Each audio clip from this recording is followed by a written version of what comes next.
आज का पहला प्रश्न है कि एक नियमित बजट के अधिनियमन में निम्नलिखित में से चरणों को सही कालक्रम के अनुसार व्यवस्थित करना है। ऑप्शन है बजट का प्रस्तुतिकरण, बजट पर बहस, अनुदान की मांग पर मतदान और विनियोग विधेयक का पारित होना। तो ये कौन किस प्रकार ये कूट के आधार पर सही क्रम होगा? 3-2-1-4, 4-1-2-3, 1-2-3-4 या फिर 1-2-4-3। तो जो इसका सही जो आंसर है वो आपका है सी ऑप्शन, 1-2-3-4। ऐसा इसलिए है कि बजट अधिनियमन जो होता है, बजट का पारित जो होना होता है वो 6 चरणों में जो है वो पारित होता है। तो बजट जो है वो 6 चरणों में पारित, तो बजट जो है वो कुल मिला के 6 चरणों में जो है बजट पारित होता है। तो बजट जो है वो 6 चरणों में पारित होता है। ठीक है, कि सबसे पहले बजट को प्रस्तुत किया जाता है, फिर उस पर आम बहस होती है, फिर उसके बाद अनुदान की मांगों पर मतदान किया जाता है, फिर विनियोग विधेयक पारित किया जाता है और उसके बाद जो है वो वित्त विधेयक पारित हो जाता है। तो इसका सही जो आंसर है वो आपका है सी ऑप्शन। वैसे सी ऑप्शन जो है वो सही है, सी ऑप्शन इसका जो है वो सही है, क्योंकि परंपरागत रूप से बजट को फरवरी के अंतिम कार्य दिवस पर वित्त मंत्री के द्वारा लोकसभा में प्रस्तुत किया जाता था। ठीक है, लेकिन 2017 से बजट का प्रस्तुतिकरण जो है वो 1 फरवरी से होने लगा है। बजट को सदन में 2 या 2 से अधिक भागों में भी प्रस्तुत किया जा सकता है और जब बजट का प्रस्तुतिकरण इस प्रकार होता है तो बजट के प्रत्येक भाग के साथ पूर्ण बजट के समान व्यवहार किया जाएगा। यानी कि जब बजट को कई भागों में प्रस्तुत किया जाए तो उसे जैसा पहले भाग के साथ, जैसे मान लिया कि 2 भागों में बजट प्रस्तुत किया जा रहा है, तो जैसा बर्ताव पहले भाग के साथ होता है वैसा ही दूसरे भाग के साथ किया जाएगा, पर दोनों के साथ पूर्ण बजट जैसा ही व्यवहार होगा। इसके अतिरिक्त जिस दिन बजट को सदन में पेश किया जाता है उस दिन बजट पर कोई बहस नहीं होती है। बजट पर आम बहस जो है इसकी जब बजट प्रस्तुत हो जाएगा तो उसके कुछ दिन बाद प्रारंभ होती है और यह बहस जो है संसद के दोनों सदनों में 3 से 4 दिन चलती है। जब बजट पर आम बहस पूरी हो जाती है तो सदनों को लगभग 3 से 4 सप्ताह के लिए स्थगित कर दिया जाता है। इस दौरान जो है संसद की 24 विभागीय समितियां जो हैं वो मंत्रियों की अनुदान मांगों की जांच करती हैं और एक रिपोर्ट तैयार करती हैं और इन रिपोर्टों को संसद के दोनों सदनों में विचारों के लिए रखा जाता है। जब विभागीय समितियां अपनी रिपोर्ट दे देती हैं और लोकसभा में अनुदान की मांगों पर मतदान होता है और मांगों को मंत्रालयवार प्रस्तुत किया जाता है, मतलब विधिवत मतदान के उपरांत ही एक मांग अनुदान बन जाती है। संविधान में यह व्यवस्था की गई है कि भारत की संचित निधि से विधि सम्मत विनियोग सिवाय धन की निकासी नहीं होगी और भारत की संचित निधि से विनियोग के लिए एक विनियोग विधेयक जो है वो स्थापित किया जाता है। वित्त विधेयक भारत के उत्तर आने वाले वर्ष के लिए किया जाता है और यह धन विधेयक पर लागू सभी शर्तों के अधीन होता है और विनियोग विधेयक के विपरीत वित्त विधेयक के मामले में संशोधन को प्रस्तावित किए जा सकते हैं।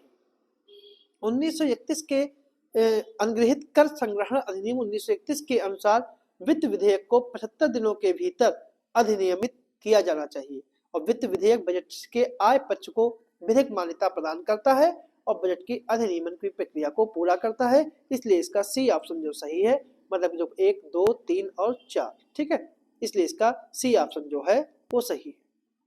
अगला प्रश्न है प्रधानमंत्री कार्यालय के द्वारा निम्नलिखित में से कौन सी निधियां प्रबंधित की जाती है?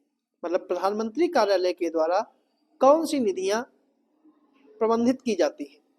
पहला है प्रधानमंत्री राष्ट्रीय राहत कोष, राष्ट्रीय रक्षा निधि, राष्ट्रीय आपदा मोचन कोष या राष्ट्रीय निवेश कोष।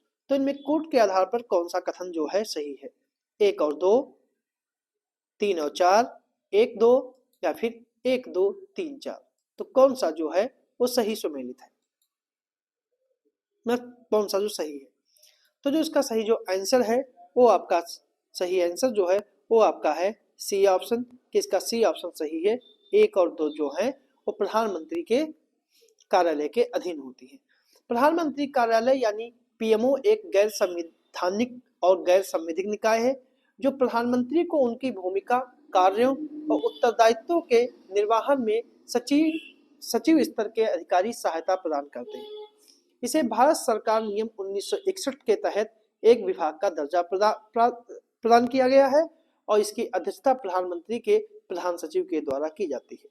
अगर प्रधानमंत्री कार्यालय के द्वारा विभिन्न निधियां हैं, जैसे प्रधानमंत्री राहत कोष, इसकी स्थापना जो है 1948 में की गई थी और इसका उपयोग जो है वो पाकिस्तान से विस्थापित लोगों की सहायता के लिए की गई थी।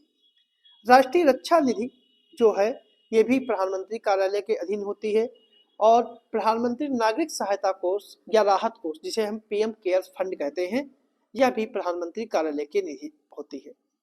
प्रधानमंत्री जो निवेश कोष है, प्रधानमंत्री जो निवेश कोष है, इसकी स्थापना जो है 2005 में की गई थी और इसका प्रबंधन जो है निवेश और लोक परिसंपत्ति प्रबंधन विभाग करता है। और राष्ट्रीय आपदा मोचन कोष यानी नेशनल डिजास्टर रिस्पांस फंड जो है, इसकी स्थापना भी 2005 में की गई थी और यह गृह मंत्रालय के अंतर्गत आता है। इसीलिए इसका सही आंसर जो है सी है, 1 और 2। अगला प्रश्न है, संसद की शक्तियों के संदर्भ में निम्नलिखित कथनों पर विचार करें। संसद की शक्तियों के संदर्भ में कि यह अपने सदस्यों सहित व्यक्तियों को इसके विशेषाधिकार भंग करने या सदन की अवमान करने के लिए दंडित कर सकती है। दूसरा है, यह राष्ट्रपति को नियंत्रक महापरीक्षक को पदमुक्त करने की अनुशंसा कर सकती है, ठीक है। और तीसरा है, यह नवी अनुसूची के अंतर्गत विधानों को शामिल कर उन्हें न्यायिक समीक्षा के दायरे से बाहर कर सकती है। तो संसद की शक्तियों के बारे में बात की जा रही है, तो कौन सा सही होगा? केवल 1 और 3, 2 और 3, 1 और 2 या फिर 1, 2, 3? तो जो इसका सही जो आंसर है वो आपका है सी ऑप्शन, 1 और 2। 1 और 2 इसका जो है वो सही है, मतलब पहला और दूसरा। यदि कोई व्यक्ति अथवा सदस्यों अथवा सदन की समितियों के किसी भी विशेषाधिकार, शक्तियों और उन्मुक्तियों का अतिक्रमण करता है या उसकी अवहेलना करता है तो उसे विशेषाधिकार भंग करने वाले सदन का अवमान करने के लिए दंड दिया जा सकता है। सदन के पास इस बात की निश्चय करने की शक्ति है कि कौन सा मामला विशेषाधिकार का है या कौन सा मामला अवमान का है। इसलिए पहला कथन जो है सही है। संविधान के उल्लंघन के लिए संसद राष्ट्रपति पर महाभियोग चला सकती है। राष्ट्रपति को उच्चतम न्यायालय या उच्च न्यायालय के न्यायाधीशों, मुख्य निर्वाचन आयुक्त और सीएजी को पदमुक्त करने की अनुशंसा भी कर सकती है। इसलिए दूसरा कथन भी जो है वो सही है। जबकि R.A. कोयल्हो बनाम तमिलनाडु राज्य में सर्वोच्च न्यायालय की 3 न्यायाधीश की पीठ ने सर्वसम्मत से नवीं अनुसूची की विधियों की संवैधानिकता की वैधता पर निर्णय दिया और कहा कि 1973 के बाद अगर कोई भी विधि बनी है तो अगर वह संविधान की मूल संरचना को प्रभावित करती है तो उसे न्यायिक समीक्षा के अधीन माना जाएगा। इसलिए तीसरा कथन जो है सही नहीं है। तो इसका सही जो आंसर है वो आपका है सी ऑप्शन, केवल 1 और 2। अगला प्रश्न है, संसद के गणपूर्ति या कोरम के संदर्भ में निम्नलिखित कथनों पर विचार करें कि इसे संबंधित सदनों की प्रक्रिया के नियमों के द्वारा 20% निर्धारित किया गया है और दूसरा है इसे संसद के द्वारा साधारण बहुमत से संशोधित किया जा सकता है। तीसरा है इसमें संसद सदन के पीठासीन अधिकारी भी शामिल होते हैं। तो कौन सा कथन जो है वो सही है? केवल 1 और 2, 2 और 3, केवल 3 या फिर 1, 2, 3? तो जो इसका सही जो आंसर है वो आपका है बी ऑप्शन, 2 और 3, मतलब दूसरा और तीसरा जो है सही है। पहला कथन जो है वो गलत है। पहला कथन जो है वो गलत इसलिए है कि अनुच्छेद 100 के भाग 3 के तहत यह बताया गया है कि जब तक संसद विधि द्वारा उपबंध ना करे तो तब तक संसद के प्रत्येक सदन का अधिवेशन गठित करने के लिए गणपूर्त सदन के सदस्यों की कुल संख्या का 10वां भाग होगा और यह एक संवैधानिक उपबंध है और दोनों सदनों की प्रक्रियाओं के नियमों में इसका कोई उल्लेख नहीं है। इसलिए दूसरा पहला कथन जो है वो गलत है। अगला प्रश्न है कि राष्ट्रीय अन्वेषण अभिकरण यानी एनआईए के संदर्भ में विचार करिए कि कौन सा कथन सही है कि यह सीधे प्रधानमंत्री कार्यालय को रिपोर्ट करता है, इसके पास भारत के बाहर किए गए अपराधों की जांच की सकती है और राज्य सरकारें केंद्र सरकार की पूर्ण अनुमति के पश्चात मामलों को एनआईए को हस्तांतरित कर सकती है। तो इसका कौन सा कथन सही है? केवल एक और दो और तीन, एक और तीन, या फिर एक दो तीन। तो इसका सही जो आंसर है वो आपका है, इसका सही जो आंसर है वो आपका है बी ऑप्शन, केवल दो और तीन। दूसरा और तीसरा जो है वो सही है। पहला कथन जो है वो गलत है, क्योंकि एनआईए जो है एक स्वतंत्र निकाय है जो आतंकवादी गतिविधियों से संबंधित है और यह गृह मंत्रालय के प्रशासनिक क्षेत्राधिकार के अंतर्गत आता है। इसकी स्थापना जो है वो 2008 में इसकी स्थापना की गई थी। ठीक है, तो ये ठीक है। अगला प्रश्न है, राज्य विधान परिषद के संबंध में निम्नलिखित कथनों पर विचार करें कि राज्य विधान परिषदों का सृजन और उत्साधन उसके संबंधित राज्य विधानसभाओं के द्वारा किया जाता है और विधान परिषद का सृजन का प्रस्ताव पारित करने के लिए संबंधित राज्य की विधानसभा में विशेष बहुमत की आवश्यकता होती है। तो कौन सा सही है? केवल एक, केवल दो, दोनों, या फिर दोनों नहीं। तो जो इसका सही जो आंसर है वो आपका है बी ऑप्शन, केवल दो। मतलब कि इसका केवल दूसरा कथन भी जो है सही है, पहला कथन जो है वो गलत है। तो पहला कथन जो है वो इसलिए गलत है क्योंकि संविधान राज्यों में विधान परिषदों के सृजन और उत्साधन का प्रावधान करता है। संसद इसका सृजन और उत्साधन कर सकती है, ये संबंधित राज्य इस संदर्भ में कोई भी संकल्प पारित करता है।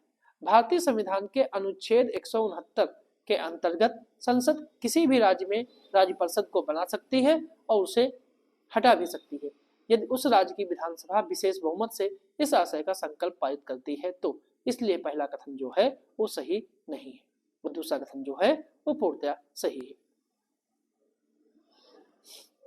तो ये थे हमारे आज के कुछ प्रश्न।